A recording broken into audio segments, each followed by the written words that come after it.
तो कितने लोग जानते हैं इंडक्शन होता क्या है, इंडक्शन क्या होता है? कितने लोग जानते हैं इंडक्शन ट्रेनिंग क्यों जरूरी है?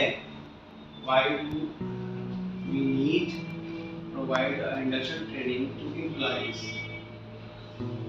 कितने लोग जानते हैं? ऑर्गेनाइजेशन के बारे में डिटेल्स प्राप्त करना होता है, वहाँ पे कैसा क्या काम होता है, कैसे होता है सब चीज़। We come to know about the culture, work culture, environment, policies of the organization, and what is the vision of the organization in the future and at present. Present में वो क्या विजन लेके चल रहे हैं और फ्यूचर में उन्हें क्या होना है, ये पूरा एक हम आपको आइडिया देते हैं, एक पिक्चर क्लियर कर खींचते हैं कि ऑर्गेनाइजेशन का विजन क्या है और वो क्या उसका गोल्स क्या हैं जो उन्हें अचीव करने हैं। ठीक है, तो इसलिए हम एक ट्रेनिंग करते हैं। दूसरा एचआर पॉलिसीज के बारे में बताते हैं, क्या एचआर पॉलिसीज हैं और वर्क कल्चर कैसा है, एनवायरनमेंट कैसा है। ट्रेनिंग बहुत समय के बाद भी वर्क कल्चर धीरे-धीरे समझ में आ गया होगा कैसे है क्या है। मतलब यहाँ पे आपको आए भी कितना समय हो गया, मुझे लगता है कि 1 मंथ हो गया होगा सभी को। तो 1 मंथ में आप लोगों ने यहाँ का जो वर्किंग कल्चर है, काम करने का तरीका या काम करवाने का तरीका, वो कैसा है? कोई एक्सपीरियंस शेयर करेगा, कैसा है? अच्छा है, मेरे हिसाब से तो अच्छा है, काफी ऑर्गेनाइज्ड है। अच्छा है, काफी ऑर्गेनाइज्ड है। थोड़ा डिटेलिंग करें। हाँ, सिस्टमैटिक चीजें हैं सारी। हाँ, सब कुछ सिस्टम से अच्छे से चलता है, कोई ऐसा मतलब इश्यू नहीं होता है। पेशेंट को लेकर थोड़ा बहुत तो हम लोगों के लिए होता है। वो पेशेंट को रिस्क तो रहती है, थोड़ा बहुत हर्डल। बाकी और मतलब हर चीज सिस्टमैटिक है। नाम आपका? अरे ऐसे नहीं, बताना होगा कि क्या है। मतलब बहुत सारी हर चीज सिस्टमैटिक देगी सीधी से, क्योंकि सिस्टमैटिक लाइक कि किसी को कोई इशू है, क्योंकि जो भी यहाँ पे आ रहा है वो अपनी खुशी से नहीं है, खुद कहीं ना कहीं बीमार है, दुखी है, परेशान है, तो उसको स्मूथ कर हमारा काम है प्रोवाइड करना, जो कि किसी वजह से हम नहीं कर पाते। जैसे कि अभी रिपोर्ट में कुछ लोग कहते थे 2 घंटे लगेंगे, दिस इज फॉर एग्जांपल, और भी किसी को लेंगे कुछ लोग कहते हैं अच्छा 2 घंटे नहीं लगेंगे, इसमें 3.5-4 घंटे लगेंगे।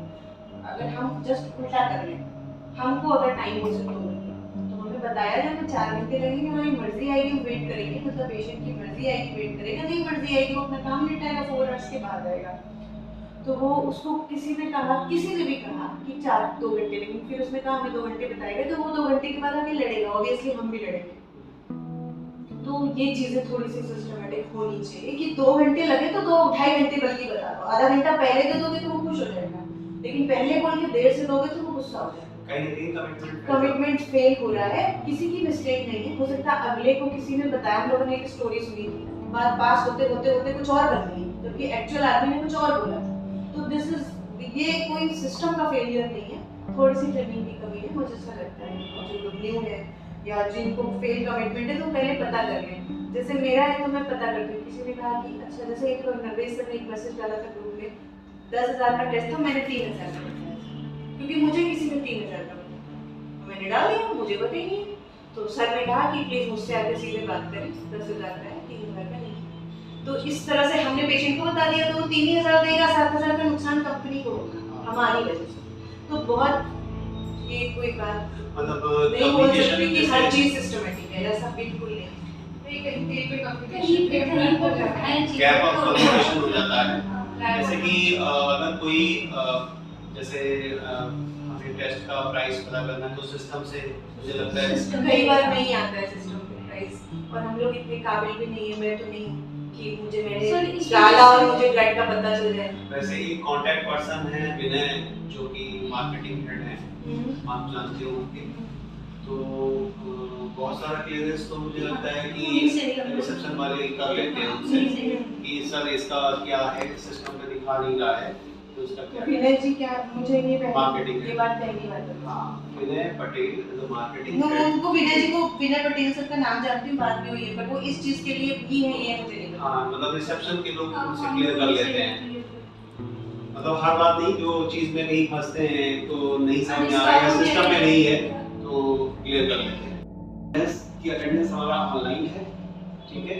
जैसा आप देख रहे हैं ESL हम अभी यूज कर रहे हैं, ESSL, यही सॉफ्टवेयर हम यूज कर रहे हैं, ठीक है।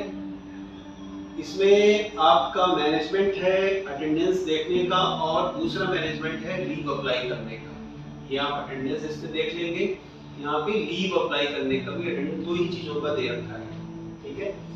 बहुत जल्दी ही हम शिफ्ट कर जाएंगे इसमें ई क्लिनिकल में, इसमें मैं वर्क कर रहा हूँ। ई क्लिनिकल की आईडी आप लोगों की होगी, आपकी नहीं होगी, अभी एक्टिवेट नहीं होगी, आपकी होगी ई क्लिनिकल की, पूनम आपकी, आप सबकी होगी। ई क्लिनिकल की आईडी सभी की है। बहुत जल्दी ही हम इस पे शिफ्ट कर जाएंगे, जहाँ पे आप अपनी सैलरी स्लिप, अपना अटेंडेंस, सारी चीजें इसमें देख पाएंगे। यहीं से आप अपनी लीव अप्लाई कर पाएंगे सारी चीजें। बट इसका क्या है, इसका मोबाइल ऐप नहीं है, इसको आपको यहाँ पे डेस्कटॉप पे ही कुछ करना होगा, वो यहीं पे करना होगा। इसका मोबाइल ऐप नहीं है, लेकिन इसका ऐप है जो आपके मोबाइल में डाउनलोड कर दिया है, ठीक है। सबसे ये तो हमारा अभी सॉफ्टवेयर हमारा यही चल रहा है, ESL, ठीक है। तो इसकी बात कर लेते हैं। इसमें दो मैनेजमेंट है कि आप अपना अटेंडेंस देख लेंगे और दूसरा अपना लीव देख लेंगे। लीव अप्लाई करना, कितनी लीव बची हैं, कितनी अलॉट हुई हैं आपको, लीव एंटाइटल नहीं है, वो सब लीव के लिए मुझे पर्सनली पूछना होगा, सर मुझे नहीं समझ ठीक है, मैं बता देता हूँ। हाँ, बाद में बता दीजिए। वो सब इसी में अभी कवर करते हैं। तो अटेंडेंस में दो ऑप्शन देखने के लिए, एक तो आपका पंच लॉग है। पंच लॉग में क्या होता है कि जब आप जैसे ही फिंगर रखेंगे उस पे, वैसे ही वो अपडेट कर देगा, ठीक है। दूसरा है, पूनम आप इसको समझते नहीं चलना, अटेंडेंस लॉग। जहां पे अटेंडेंस लॉग आ रहा है, वहां पे क्या है कि वो थोड़ी देर के बाद अपडेट होता है। जहां पे इन आउट स्टेटस में P एब्सेंट वो दिखाता है, वो आपका थोड़ी देर के बाद अपडेट होता है। बट पंच लॉग तुरंत ही अपडेट हो जाता है, राइट। अब इसमें क्या होता है, जब आप लीव की बात करते हैं, यहाँ पे एक तो आपको तीन ऑप्शंस मिलते हैं। एक होता है लीव अप्लाई, ठीक है। एक होता है लीव हिस्ट्री, एक यहाँ पे होता है आपको लीव समरी, ठीक है। लीव समरी में क्या होगा, आपको लीव देखने को मिलेगा कि कितनी आपको लीव मिली है, कितनी अलॉट हुई है, लीव अलॉटमेंट कितना हुआ है आपको, ठीक है। CL, उसमें बहुत सारे हेड्स हैं, CL, SL, EL, ठीक है, बहुत सारे हैं। तो कितनी लीव मिली। उसके बाद लीव अप्लाई, जब आप लीव अप्लाई करते हैं तो उसमें क्या होता है, डेट दे रखा होता है ऊपर, डेट। तो जैसे कि लीव आपने अप्लाई करा, तो सबसे पहले क्या सिलेक्ट करेंगे, लीव टाइप, कौन सी लीव ले रहे हैं, CL ले रहे हैं, SL ले रहे हैं, EL ले रहे हैं, कौन सी ले रहे हैं, लीव टाइप सेलेक्ट करेंगे। उसके बाद डेट सेलेक्ट करेंगे, कब से कब तक या एक दिन का, फिर अप्लाई कर देंगे। नीचे आपके रिपोर्टिंग मैनेजर का नाम आता है कि जो अप्रूव करेगा, ठीक है। तो वो आप वहां से लीव अप्लाई कर दिया। अब आप देखेंगे कि लीव हिस्ट्री में जो आपने लीव अप्लाई किया है, वो लीव हिस्ट्री में दिखेगा, यहाँ पे दिखेगा।